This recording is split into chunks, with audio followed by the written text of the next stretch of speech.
Así que te propongo, Hernán, buenos días y bienvenido.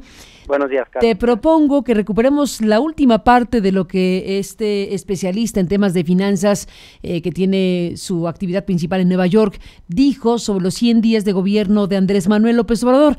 De una manera es una suerte de debate virtual en donde escucharemos lo que dijo Jorge Suárez Vélez y retomamos el hilo contigo, ¿sí te parece? Claro.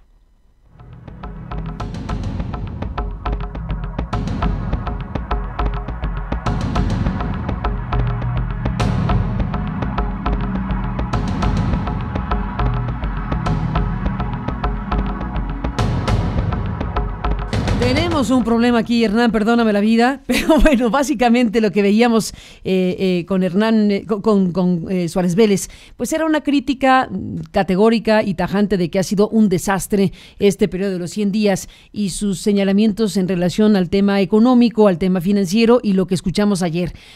Bueno, a reserva de retomar lo que aquí deberíamos haber presentado con la grabación, que algo pasó en el camino, estabas tú analizando estos 100 días, Hernán, de lo que ayer platicábamos a lo que ha ocurrido en estas últimas horas y tu valoración de este periodo, ¿qué me dirías?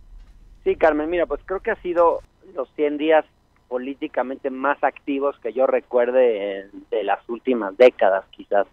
Hay una hiperactividad en la agenda presidencial, hay una hiperactividad de programas nuevos, anuncios de todo tipo, y al mismo tiempo creo que nunca hubo tanta crítica y tanto escrutinio sobre un presidente. Se critica todo, desde el papel membretado que utilizan hoy, por ejemplo, hasta cualquier cosa. Y eso sí creo que nos coloca en un momento muy particular. Sobre el tema económico, creo que lo primero que hay que subrayar, y lo mencioné ayer, Carmen, es que es importante reconocer que no se cumplieron los pronósticos fatalistas de una gran cantidad de personas que decían que esto iba a ser un desastre, que iba a haber fuga de capitales, que el peso se iba a caer, que iba a haber inestabilidad financiera si ganaba López Obrador, y la verdad es que esto no está pasando. Digamos, la inflación no solo está bajo control, sino que se redujo, el peso ha mejorado en su relación con el dólar, y claro, hay una situación de inestabilidad, de incertidumbre propia de un cambio de gobierno. Uh-huh. Creo que eso se da cuando cambia un gobierno y más cuando normal, ¿no? Un gobierno de izquierda, pues ¿no? Sí, donde sí. La incertidumbre quizás es mayor.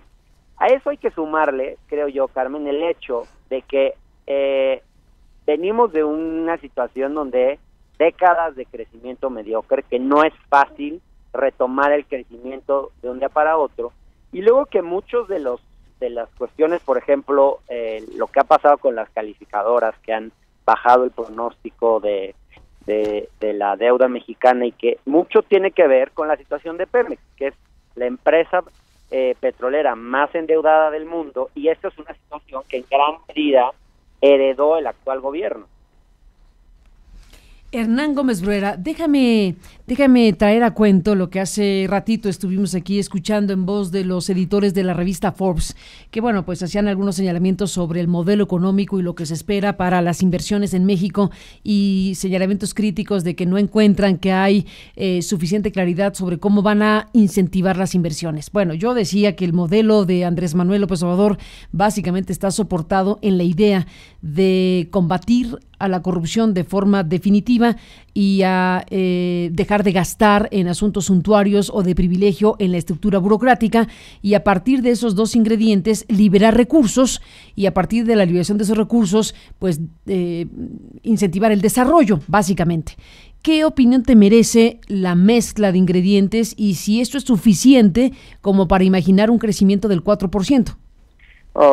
Creo que el tema de combatir la corrupción es muy importante, y además también eso en el mediano y largo plazo le va a dar mucha más certidumbre a los inversionistas extranjeros, por ejemplo, que tienen que pagar muchísimo de moches y mordidas para poder operar en este país. Eso es una realidad, y yo creo que al final se va a terminar viendo como algo positivo. Lo que pasa es que en el corto plazo genera ciertamente incertidumbre. Lo especificó claramente Citibanamex en un reporte en abril del año pasado. Decían, el combate a la corrupción va a generar incertidumbre porque va a cambiar las reglas del juego. Era casi hasta cínico el reporte de Citibank, pero bueno, creo que hasta cínico. Es un momento y después eso se va a ir superando y va a ir generando certidumbre. Ahora, obviamente, combatir la corrupción no es suficiente. Se van a generar ahorros para una serie de cosas, pero no es suficiente para que la economía crezca. Yo creo que en este sentido, López Obrador es un pragmático. O sea, está pensando en promover la inversión pública como una forma de que la inversión pública genere más inversión privada, pero no le hace el feo ni a la inversión privada ni a la inversión extranjera. Al contrario, yo creo que veamos, por ejemplo, la rapidez con la que logró concretar el acuerdo para que Nestlé instalara una planta en México, y fue algo que se hizo con mucha velocidad y en cuanto hubo esa oportunidad, AMLO no la dejó pasar. Otro elemento que yo creo que va, o que está por ahí la apuesta del gobierno actual, es el tema de la infraestructura del sur del país. Este país crece, Carmen, no es que no crezcamos, lo que pasa es que hay estados que crecen 12, 13% y hay estados que decrecen. Uno no lo ve siempre como muy claramente, pero un estado como Campeche, por ejemplo, tiene decrecimiento y los estados, por ejemplo, que están asociados al petróleo también, ¿no? Y así ha sucedido, digamos, que crecemos de una manera muy desigual, y yo creo que la apuesta por desarrollar infraestructura en el sureste del país, pues puede ser uno de los elementos que generen mayor crecimiento económico en México. No es fácil lograr retomar el crecimiento después de tantos años de no crecer. Yo todavía no tengo una claridad absoluta de cómo vamos a poder crecer al 4%. Reconozco, creo que es un tema complicado, es uno de los grandes retos de este gobierno. Sí, sin duda. En el ámbito político, Hernán Gómez Bruera, estoy segura que tienes también opiniones al respecto de estos 100 días y de la perspectiva de un sexenio que empieza. Han ocurrido cosas relevantes, sobre todo en materia de discusión parlamentaria, y uno de los grandes temas tiene que ver con el asunto de la corrupción, con el tema que va junto con pegado al final de cuentas. El tema de la corrupción está siendo para Andrés Manuel López Obrador un eje principalísimo de su modelo económico y político. ¿Qué podríamos imaginar, Hernán, en el territorio de combatir la corrupción, pues históricamente asociada a grandes personajes de la política en México, de presidentes de la República para abajo? Bueno, yo honestamente celebro que este gobierno no haya empezado metiendo gente a la cárcel, haciendo actos de shows mediáticos para mostrar su supuesta voluntad con el combate a la corrupción, a la cual ya estamos acostumbrados a ese tipo de episodios que hacían los presidentes de antaño, del antiguo régimen, y que luego terminaban en nada. Entonces, yo creo que está bien que haya empezado así, que no se empiece dando un show mediático. Luego veo interesante que haya siento que se está gestando un cambio cultural en este país, donde la corrupción se está volviendo socialmente inaceptable, social y políticamente. Hay una tensión social mucho más alta con respecto al tema. Gran noticia, Hernán. Yo creo que está pasando, o sea, se está haciendo cada vez peor visto, ¿no? Este tipo de actos, y eso de alguna manera lo ha incentivado el propio presidente con un discurso que no quita el dedo de renglón con relación a este tema. Es la gran narrativa del obradorismo. Estamos también frente a la pregunta de qué va a ocurrir, dado que se han dicho cosas que van en un sentido y en otro, con el tema de la corrupción del pasado, llamémoslo así. Uh-huh. La oferta principal de Andrés Manuel es: en mi gobierno, cero corrupción. De aquí para adelante, cero corrupción. Pero igualmente ha dicho que está dispuesto a una consulta, que no sabemos si se va a realizar o no, porque se había puesto la fecha del 21 de marzo, una consulta donde se le preguntara a la sociedad mexicana si deberían abrirse procesos en contra de figuras de alto nivel como los expresidentes de la República. ¿Qué piensas, Hernán, que va a acabar ocurriendo en un presidente que desde luego tiene esa dualidad? Por un lado, ha planteado cosas que alientan a pensar que sí estará dispuesto a que desde el ámbito gubernamental, claro, con una fiscalía que es autónoma, pero desde el ámbito gubernamental se podría presentar tal o cual recurso de investigación por corrupción hacia el pasado o bien hacia los hechos del presente. ¿Qué crees que ocurra al final? ¿Qué va a predominar? A ver, Carmen, yo creo que la consulta para perdonar a los expresidentes es un disparate absoluto. No, para perdonarlos, no, para investigarlos. Para investigarlos. Más bien para investigarlos sin que sean chivos expiatorios, digo. Pero él lo planteó como, en su momento, como perdón, como un tema de perdón, ¿no? Cuando, claro, primero hay que investigar. Yo te pido, por favor, Carmen, que si vuelves a entrevistar a López Obrador, ya no le saques más consultas, no lo hagas hacer consultas. Oye, no... cada quien es responsable de lo que dijo y de lo que preguntó y de lo que contestó. Bueno, sí, claro. Está bien, digamos, atiendo tu llamado, lo voy a analizar. Yo creo que, honestamente, a ver, cuando el presidente ha dicho no caben las cárceles de este país para meter a todos los corruptos, tiene razón. Si realmente se fuera en serio a meter a todos los corruptos a la cárcel, no solo no caben en las prisiones, sino que este país entra en una crisis de gobernabilidad y que le impediría al propio presidente ver hacia adelante y pensar en sus programas hacia el futuro. Es muy fuerte decir algo así, porque claro que los culpables de corrupción tienen que caer presos. Yo creo que el hecho de que Lozoya esté suelto, pues sí es una vergüenza y algo se tendría que hacer.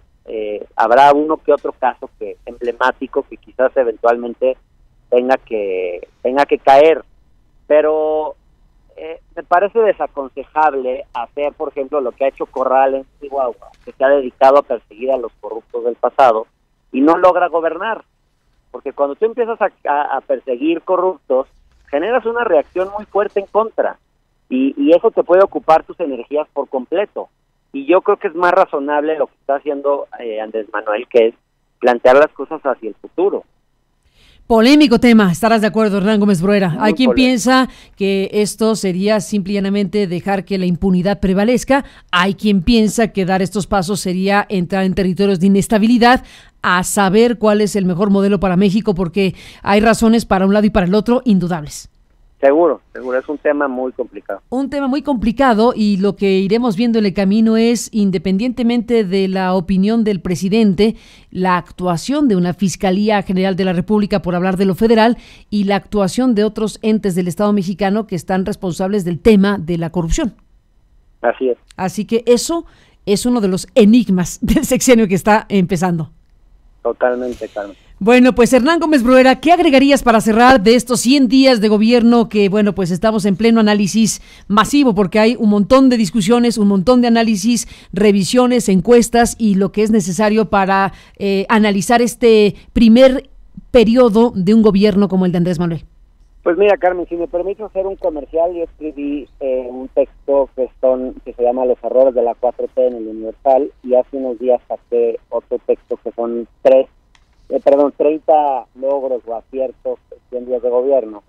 Y ahí enumero lo que para mí son los más importantes. Yo creo que uno de los más importantes es que socialmente hemos recuperado el valor de la política, hemos recuperado la idea de que la política es un instrumento de transformación y que podemos y que están a la mano las posibilidades de mejorar nuestra realidad. Y no es poca cosa que en un país tengamos ese sentimiento de esperanza, de que se pueden lograr cambiar las cosas, porque eso es una fuerza movilizadora de la que pueden... Absolutamente de acuerdo. Muy interesantes. Estamos viviendo un momento histórico en ese sentido. Creo que hay que aprovechar esta gran oportunidad. Sí, totalmente, es un bien fundamental, no para siempre, por cierto, el ánimo, el alma de una sociedad, el ánimo de una sociedad para transformarse es un ingrediente fundamental para lograrlo. Así que bueno, pues ese es uno de los temas más importantes, como no solamente mantener nuestro entusiasmo, digámoslo así, como sociedad, porque el país pueda cambiar, deba cambiar, sino hacer las cosas necesarias para que ocurra. Ese es el gran desafío de López Obrador, del país entero. Así es. Así que sigamos hablando, Hernán, te mando un fuerte abrazo y gracias por estar aquí como siempre. Carmen, un abrazo muy grande. Igualmente.